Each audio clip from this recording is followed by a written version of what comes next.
Kodėl finansai yra svarbus, verslo savininkai tai yra viena iš būtiniausių kompetencijų, jeigu pardavimai, tai galim sakyti, kad tai yra kraujas, metafora, finansų valdymas tai yra nervų sistema. Iš ko tai susidaro, kodėl tai yra svarbu, kodėl vadovas nesusikalba su savo buhalteriu arba nesupranta. Man labiausiai patikusi ir užkabinusi tema yra kainodara.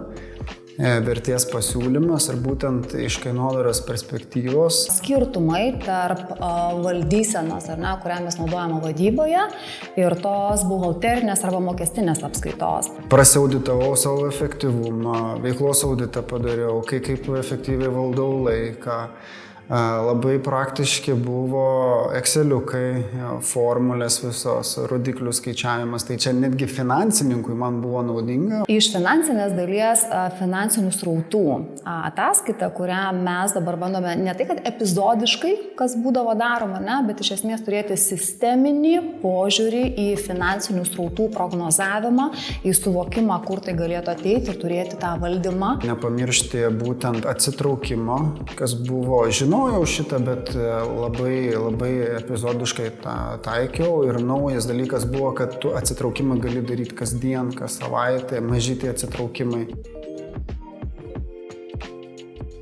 Nelabai įsivaizduoju, kaip būtų galima valdyti savo įmonę, arba tai būtų smulkus verslas, jeigu tu nematai nuoseklios situacijos, kas pas tave vyksta. Tai yra būtina kompetencija suvokti, nemokėti viską daryti, bet suvokti pagrindinius principus ir vadovas turintis šitą kompetenciją, suvokimą, jis geba priimti greičiau sprendimus ir jis tampa konkurencingesnis.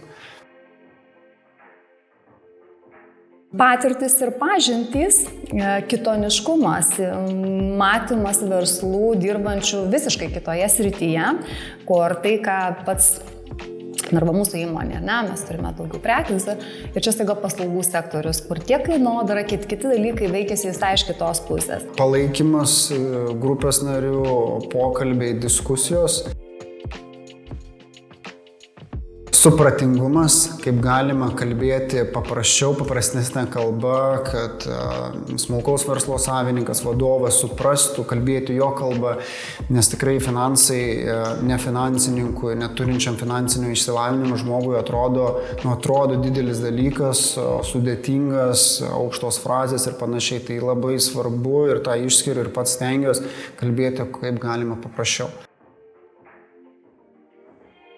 Tam vadovui, smulkaus verslo savininkui, kuris jau vykdo veiklą, kuris jau turi šiokį tokį pajamų srautą ir atsiranda kiti iššūkiai, ne vien tik kaip parduoti. Visiems, kurie jaučia stoką arba nesusikalbėjimą finansų srityje arba tokį nežinojimą, o kaip tai yra, tai smulkus, net ir vidutinis verslas, kur dėliojasi, rekomenduočiau net ir vidurinės grandies vadovam, kuriem reikia spręsti finansinius dalykus, priiminėti savo komandose, tai neabejotinai.